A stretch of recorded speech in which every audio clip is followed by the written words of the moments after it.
Good morning সবাইকে, চলে এসেছি আর একটা মিনি ব্লগ নিয়ে। তো আজকে এখন বানাচ্ছি আমি যথারীতি একটা রুটি বানানোর চেষ্টা করছি, যেটা আমি পারি না বানাতে, তাও চেষ্টা করছি বানানো, নিজেই সবটা বানাচ্ছি। আমি ইচ্ছা করেই মাকে বলেছিলাম যে তুমি রেখে দাও, আমি করে নেব। সবটা শিখে রাখাটা ভালো আমার মনে হয়, জীবনে সবসময় কাজে লাগে। তো যাই হোক, আমি এবার একটু এক্সপার্টের মতন করার চেষ্টা করছিলাম এক হাত দিয়ে, যদিও কিছুটা করতে পেরেছি, আবার একটু কিছু ঘেটেও গেছে। যাই হোক, তো চলো দেখো বাইরেটা কি সুন্দর, একটু মেঘমেঘ করেছে, বৃষ্টিও হবে মনে হচ্ছে হালকা হালকা। তো আমার তো এই ওয়েদার ভীষণ ভালো লাগে। তারপরে তো দুপুরের লাঞ্চ ফাঞ্চ করে আমি চলে গেছিলাম হেয়ার কাট করতে আমাদের এই কাছাকাছি একটা পার্লারে। তো আমার এখানে হেয়ার কাট করতে খুবই ভালো লেগেছে। আমার তো মানে আমি ভাবতেও পারিনি যে এতটা সুন্দর লাগতে পারে আমাকে।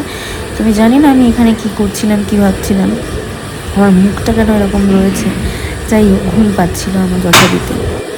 আসলে ব্যাপারটা হচ্ছে না, ঘুমিয়ে চলে গেছিলাম, এই কারণেই মুখটা এরকম লাগছে আমার। তো যাই হোক, এখন দেখো আমার হেয়ার কাটটা ডান। আমার তো ভীষণ পছন্দ হয়েছিল, খুবই পছন্দ হয়েছে। মনে মনে তুমি লাফাচ্ছিলাম, যাই হোক সেটা দেখাতে পারছিলাম না। বাড়ি এসে খিদে পেয়েছিল, তো আমার এটা আমি একটু ভেজে খাচ্ছিলাম, যেটা খুবই সুন্দর হয়েছে। তারপরে এটা নেক্সট ডে, তো আজকে শ্রাবণ মাসের প্রথম সোমবার ছিল, ওই জন্যেই পুজো দিচ্ছিলাম। পুজো দিতে দিতেই মনে হলো যে ব্লগিংটাই করা হয়নি, আমি ভুলে গেছি করতে, তাই হঠাৎ করে চলে এসেছি ব্লগ করতে। তো কথা কিছু শোনা যাচ্ছিল না দেখেই ভয়েস ওভারটা দিচ্ছি আমি এখানটাতে। তো কারা কারা তোমরা উপোস করেছো জানিও কমেন্ট করে। চলো পুজোটা দিয়ে নেওয়া যাক। তো মা এখানে সব কিছু অলরেডি গুছিয়ে দিয়েছিল, আমি জাস্ট এখানে জলটা ঢালছিলাম আর যেগুলো যেগুলো করতে হয় সেগুলো করছিলাম। আর আমার এগুলো করতে ভীষণ ভালো লাগে। আমি একটু স্পিরিচুয়াল আছি, মানে একটু না, ভালোই আছি, মানে মোটামুটি আমি যেটুকুনি মন থেকে পারি করতে, সেই হিসাবে আর কি আমার ভালোই লাগে করতে এগুলো। এই চুড়ি পরেছো কারা? শ্রাবণ মাসে চুড়ি পরো, সবুজ চুড়ি, সেটাও জানিও কমেন্ট করে, কারণ আমার তো খুব ভালো লাগে।